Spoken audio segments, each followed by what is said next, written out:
Bonjour à tous, bienvenue à celles et ceux qui nous rejoignent sur le live Facebook. On est de plus en plus nombreux depuis hier avec Malik Traoré.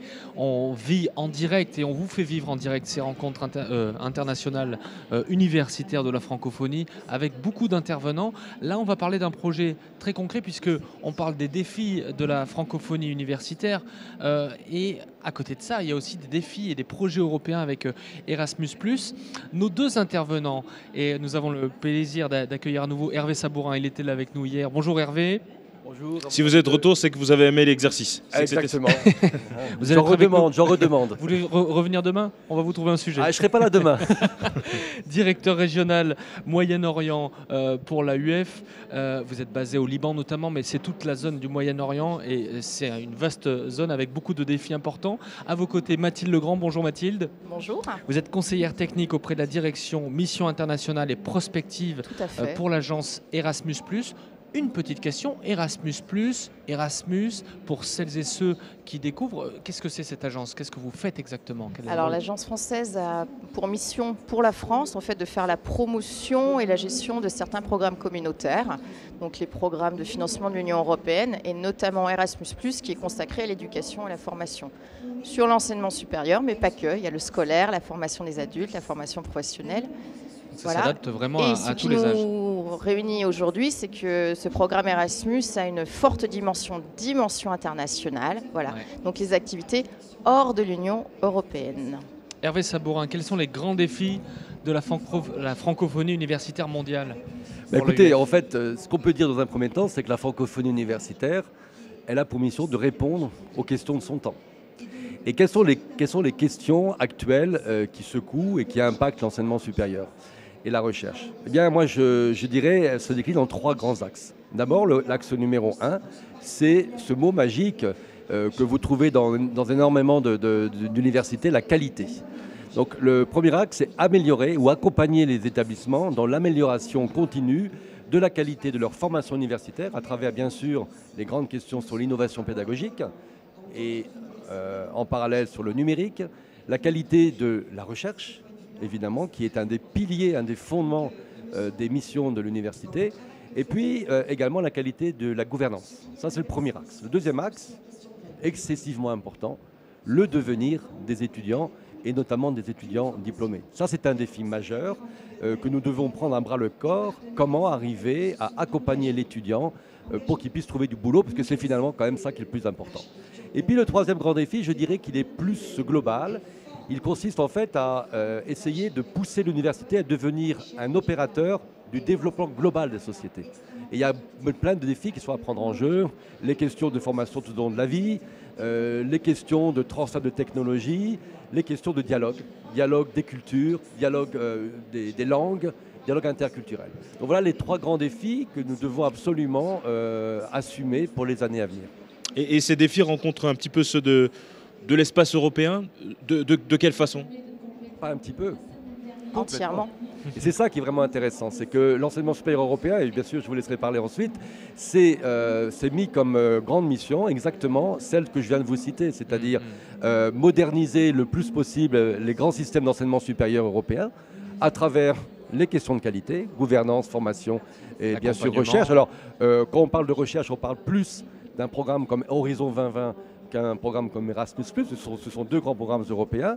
Effectivement, la question des étudiants et de leur devenir est devenue une des questions centrales et il y a des programmes européens qui sont totalement adaptés à ça, qui permettent aux établissements de pouvoir accompagner leurs étudiants dans la question de la professionnalisation des formations et de l'accès au métier. Et puis enfin, toutes les questions relatives à l'inclusion des sociétés, au développement des langues, à la question de la formation autour de la vie, tout ça, c'est effectivement des défis majeurs pour l'enseignement européen. Donc vous voyez, les deux vont de pair et les deux vivent en fait ces défis en parallèle.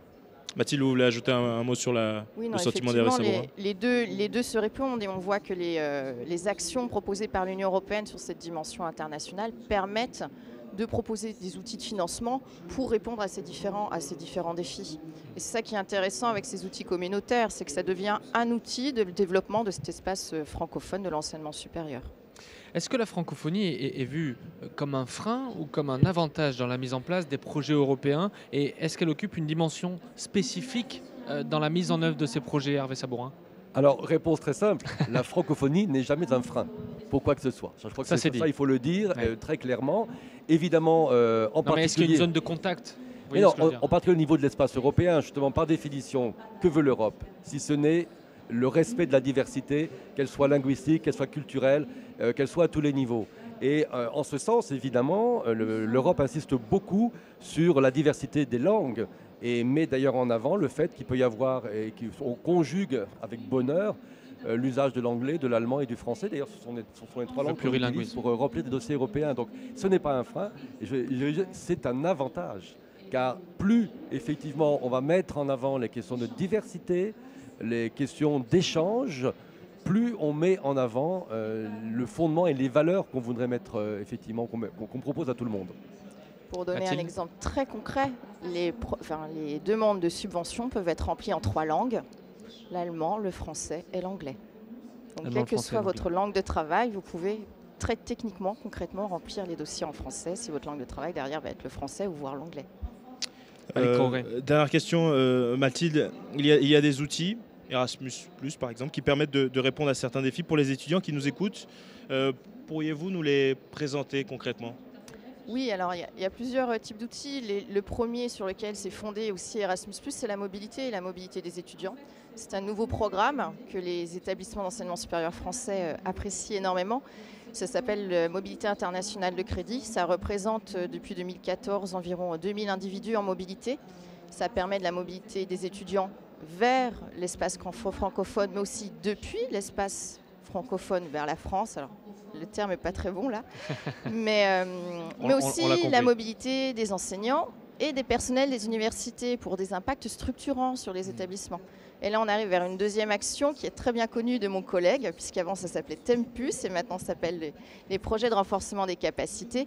Ce sont des partenariats européens, donc plusieurs établissements européens qui se mettent en coopération pour travailler avec des établissements de l'ensemble de la planète. Et là, on parle de l'espace francophone, pour la modernisation des curricula, de la gouvernance et des capacités des équipes. La question aussi, c'est de l'impact de ces projets sur les territoires et dans la structuration de cet espace francophone. Merci à tous les deux, merci d'être intervenus. Allez, une dernière question Merci. sur ces sujets-là. Quelles sont les prochaines étapes? Est-ce qu'il y a des points de rencontre à venir cette année entre la dimension française, francophonie et européenne? Écoutez, des points de Sabourin. rencontre, je dirais qu'il y en a à peu près chaque année.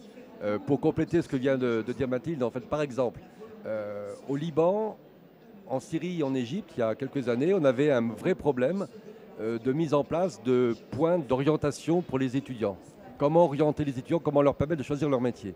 Eh bien, qu'est-ce qu'a fait l'AUF? Elle a monté un projet européen.